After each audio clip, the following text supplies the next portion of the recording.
Alright, hello everyone. So, just want to talk about my experience with the endgame so far and how I'm liking the game now that I've reached the part where it's become a grind. So let's delve into the point number one. Um, just first off, I'm loving the endgame. I love the Guardian raids. I love the Chaos dungeons, the Tower, the Abyss dungeons. I haven't done the Cube yet. I'm about to. I have it on my Berserker. But I'm loving all of the content that's in the game right now, which is great. Now, uh, another thing I want to bring up is yes, it is a grind, and I'm down for it because I personally love extremely grindy games. I like putting in the effort and seeing your character improve drastically.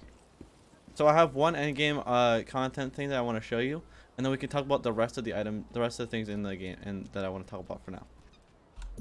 So, this is a chaos dungeon. They're pretty simple. You just enter, and then you just kill a bunch of mobs. That's literally all there is to it. It's pretty simple. So we're gonna go ahead and do it. So, this will drop you pretty decent gear and refining materials and gear that you're gonna need to progress your end game experience.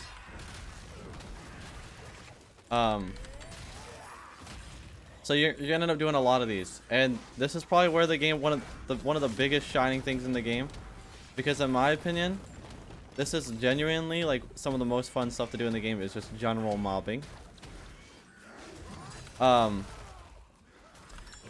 Now, at the end game, I will tell you that some of the content does actually get difficult, not extremely difficult, but difficult in a good way. I feel like a lot of the content you're gonna do is gonna be just a lot of you just like if you end up dying on if you're doing a Guardian raid, for example, and you end up dying, it is just because you didn't know the mechanic and you need to figure it out, which isn't hard. It's pretty simple. A lot of the bosses have pretty straightforward mechanics and pretty understandable mechanics as well. Everything has a tell, and to be honest with you, once you can figure out those tells, it becomes a lot easier to do. They're also going to teach you advanced combat things, like for example, countering. Countering is really important. You can know how to counter, and you're a class that likes to be up front, like you're a gun lancer. You're literally going to clutch the team. You will pretty much carry the fucking raid. It's insane. Now, if you are just now beginning endgame and you're watching this, I want to warn you. One of the bosses they are nerfing, I don't think he needs to be nerfed, even though he is difficult. But I think he's difficult in a good way. They are nerfing Virtus. He's going to be one of your first real, like, difficult bosses that you're going to fight. Virtus doesn't play around.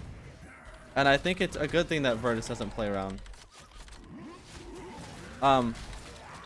Virtus got interesting mechanics, and he's going to require you to know how to counter. It'll make him a lot easier if you can do that. And if you know how to counter, what you really want to do, if you really want to make it really easy on your team, is if you can make sure that your team knows how to at least perform stagger with the items in the game. If you know how to stagger with items in game, it'll save your life exponentially. The battle items are not items just to throw away. They have a purpose, and they serve a great one. A lot of people don't even use them. A lot of times they want to see is people using flares, which I get, but it's not the most optimal thing. Like, I'm not using them here because it's a chaos dungeon. I'm getting smacked around though. Usually, these aren't hard, trust me. It's just I don't play a lot of Berserker. I've been playing a lot of a different class, so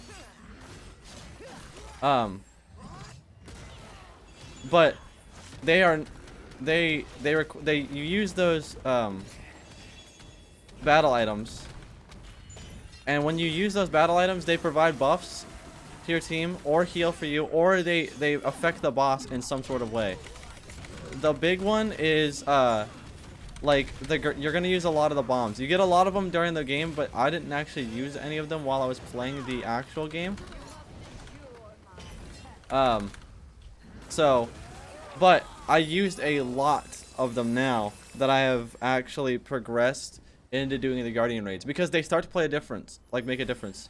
And I definitely recommend that you watch guides. Some of the Guardian raids are gonna be hard, and sometimes you may not fully understand how mechanics work.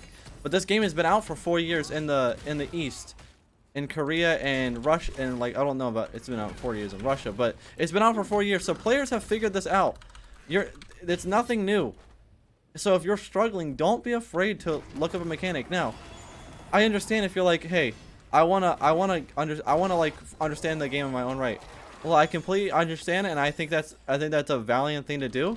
So there's gonna be times where you're gonna wipe on bosses over and over and over again, and you're just gonna have to accept that. But there's all the bosses have something that is gonna tell you, hey, this is a mechanic. Hey, this is a mechanic. This is a mechanic. Once you figure out how to beat that, and once you learn that that's the case, the game is gonna become a lot easier for you, because those yes, they are mechanics. They can be exploited and they can be overcome, and it's pretty simple too. Now I will say that some of them are kind of hard to do sometimes, because some of them require you to play in ways that aren't, you know, directly fun with your class. Like, for example, Virtus, you can do a lot of Virtus pretty easily. But when you're playing on a range class and you can't necessarily see him on your screen all the time, it becomes a little bit of a pain in the ass. But other than that, they're all pretty easy. Everybody's got their own things, and each class is probably gonna be have different like stances for when it comes to certain bosses, certain Guardian raids. It seems like certain classes are gonna be better at certain Guardians than others. It seems. For example, Virtus, I don't have a lot. I have on my main, I have mediocre but to okay stagger, but I don't have very good like I have mediocre stagger at most, is basically what I'm trying to say. And but I have a lot of like part break, and I can do a lot of destruction abilities. So when I got to Chromagus, I think his name is, it was actually pretty easy, because all I did was break his shell.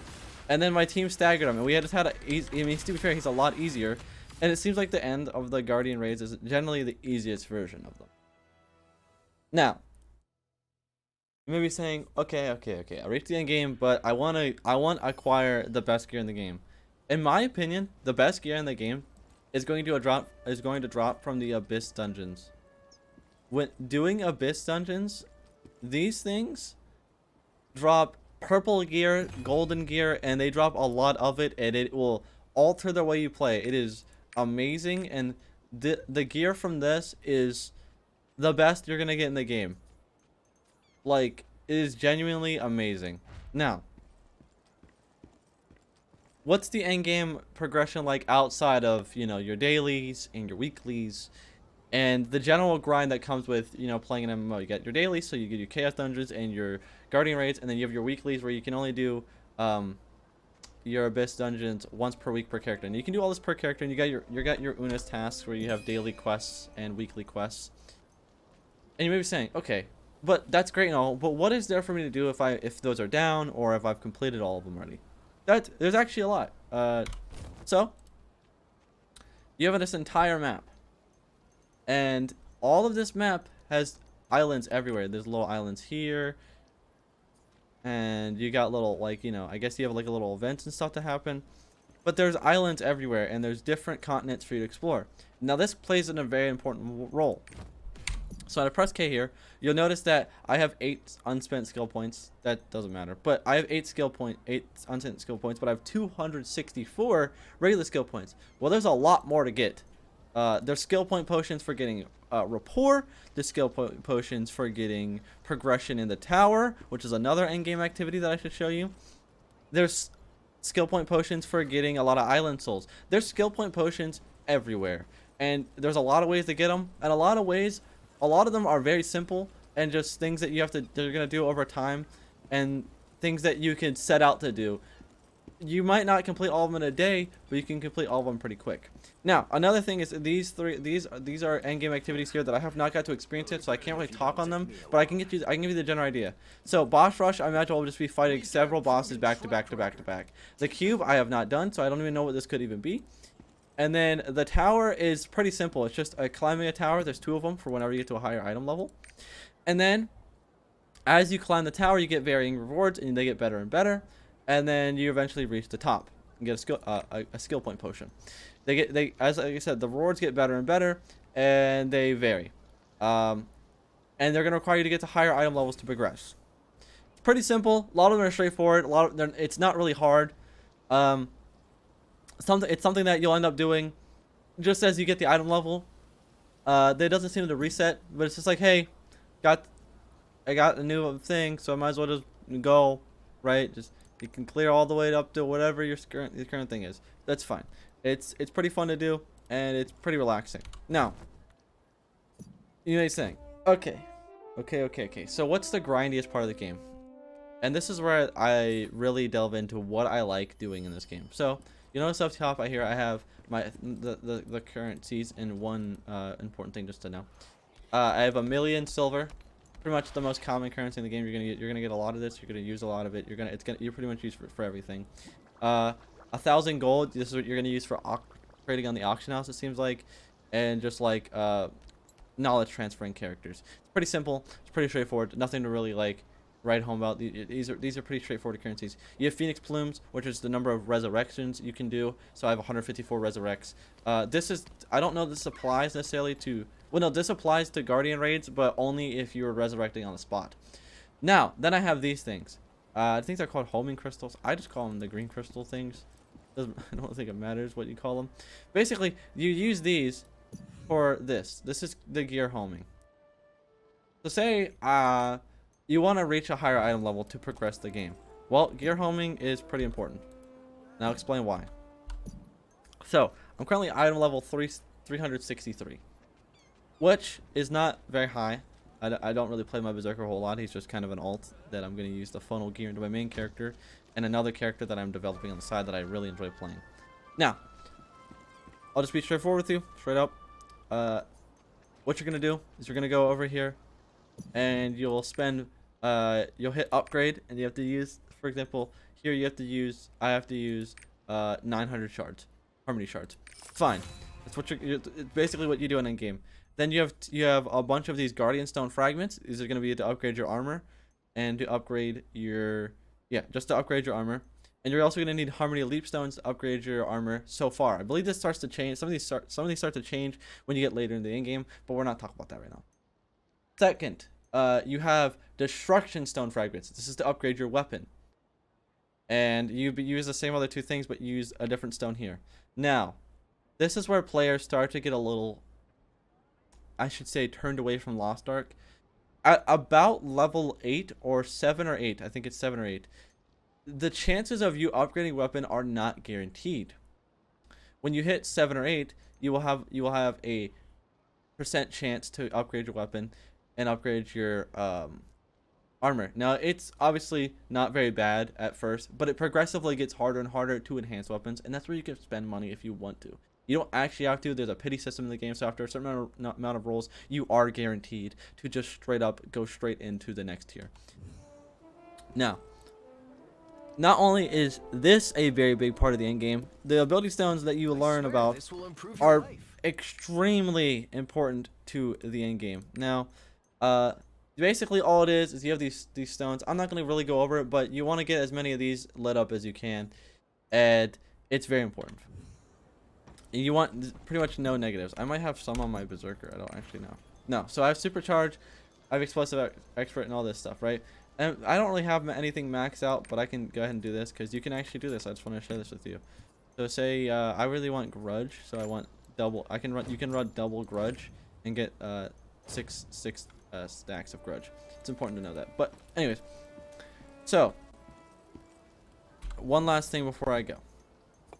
And we swap characters. We're not gonna look at. Well, I'll look at you right now. Hold on. So, with every class, you want different stats as well. This one's providing swiftness, and it's providing. It's not really that good.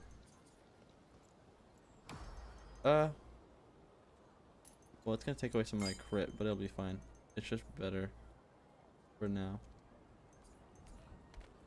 Well, no, it's not really. we'll just leave this one on. It doesn't matter. So,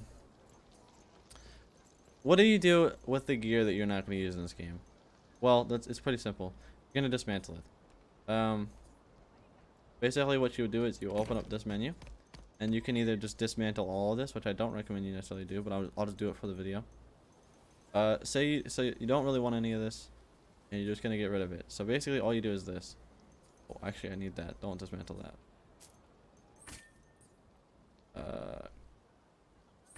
Oops. Well, actually, I'll just put it in and go like this. Put in all the legendaries and pull. Is that what the one? Oh. You just pull them all in, and then you say like, I don't want any of this. You can dismantle it. Dismantle it all. And you get destruction stone fragments, guardian stone fragments, mystery powder for the stones. But so you may be saying, now what do I do? What am I gonna do with this? Well, then you go and you take it to upgrade your armor. It's pretty simple. But there is you know, upgrading materials that is very important, and you can funnel. So let's talk about alts. When you hit level 50 and you play enough through the story, eventually you will get the Vern Power Pass. I believe it's once you hit Vern. What's Vern? I don't know. No, I don't remember. When you hit level 50, you get the Vern Power Pass. Then you can upgrade a character, take them straight to the end game at 302 item level. You take them straight to 302 item level. I did that with my Berserker, and I did it with a Striker. Didn't really like Striker, but you can do it with. You get 2 of them, so you can do 1, and then when you upgrade that character, you get another one, so that you can upgrade 2 characters to 50. So you can have 3 in total. Now, let's say that you want to have more of stuff to do daily, more stuff to grind, more stuff to funnel resources into your main. Simple. After playing for a while, and I think beating one of the quests, I don't think it's for the main story. After you finish the main story and have to get to 460 item level, and I believe after doing a couple other things, maybe even reaching a certain rank in the stronghold, you will go ahead and you will get something in your stronghold that is going to basically make alts a lot more important, or will make leveling alts not necessarily more important, but make leveling alt, I should say this, it'll make leveling alts a lot easier, because sorry about that, you're not actually gonna level alts. You're back. So what you're gonna do, I was waiting for you. You're gonna go ahead and you're gonna bring your alt character here, check them in the office. and then you're gonna take him across this bridge when you get it. You're gonna go ahead and you're gonna go all the way over here. You're gonna go over here. Now I don't remember exactly when you get this, don't fault me for that. You're gonna go over here. You're gonna go up to this robot that's right here, and you'll see that says knowledge transfer. Now this one doesn't need it because he's already there, but you can knowledge transfer it to certain ranks, to certain item levels, I guess, and it starts to get more expensive. But this is a way to level up alts, and the thing is, all you do is you walk over here, you put the alt in, and literally all you do is you leave. It takes 8 hours to do. So go do something else for 8 hours, play the game for 8 hours, come back, your character will be leveled up. You can play them. All you gotta do is make sure you walk back up to them with the alt, and then you could go in there. You go through this book, and it'll take you straight to where you did with the Vern Power Pass. It's pretty simple, pretty straightforward, and it's not at all hard to learn. But yeah, so my overall rating of the end game so far, I would say once you get to the end game, the game actually becomes almost a 10 out of 10. I'd say I give it like a 9.5, if not a 10 out of 10. Now, obviously, like, I'm not like a super, like, you know, person, like high, like, ranking person, or anybody that actually believes that, like, they are like they have the ability to rate games highly. But I just extremely enjoy this game. It's a lot of fun. It's a lot of, you know, just like looking over and I'm like, oh shit, it's really late. And it's just a lot of me investing the time in and really enjoying what I'm getting out of the game. If you enjoy Diablo and Path of Exile, and you like MMOs, you will probably like this game. I highly recommend that you give it a chance. And if you are leveling and it is after the siege and you are like almost giving up, just play the game to the end game. It'll open up getting chaos dungeons, guardian raids, everything, learning mechanics and everything, and doing all this and that and the other, and like really, it grabs a hold of you, and it's great because once you do a lot of the stuff on one character, you don't have to do it on any other, and that's what makes it great. Is that yes, these purple quests, I believe, if I'm correct, they are based on they're based on what is it called, roster, so you don't actually have to do them again, which is great. But I just, like I said, guys, I highly recommend they at least give Lost Ark a chance. Play the end game. If you don't like the pay to win, I understand. You don't have to pay if you don't want to. Yeah, it's just great in my opinion. I've had so much fun. This is what I've been grinding for days at this point, and yeah. Also, like I said, because of the alt thing, I want to say this. Because of the alt thing, when you can boost alts quickly, do not be afraid to swap classes. That's what I'm in the middle of right now. I played a lot of the sharpshooter and I like it, but I liked playing the Deadeye more. So I'm going to do what I can to get him leveled up. But yeah, guys, that's gonna be it for this video. I just want to let you guys know what I thought of Lost Ark so far in the end game. I'm not at tier 3, not even at tier 2. I'm nowhere near them. I'm at 460, so I guess you could say I'm, you know, probably maybe peeking into it. I don't even think I'm peeking into it, but yeah, I don't know. I'm having a lot of fun. I highly recommend it. I haven't tried out PvP. I know PvP's a lot of people are enjoying the PvP though. And yeah, thanks for watching, guys. Have a good day and peace.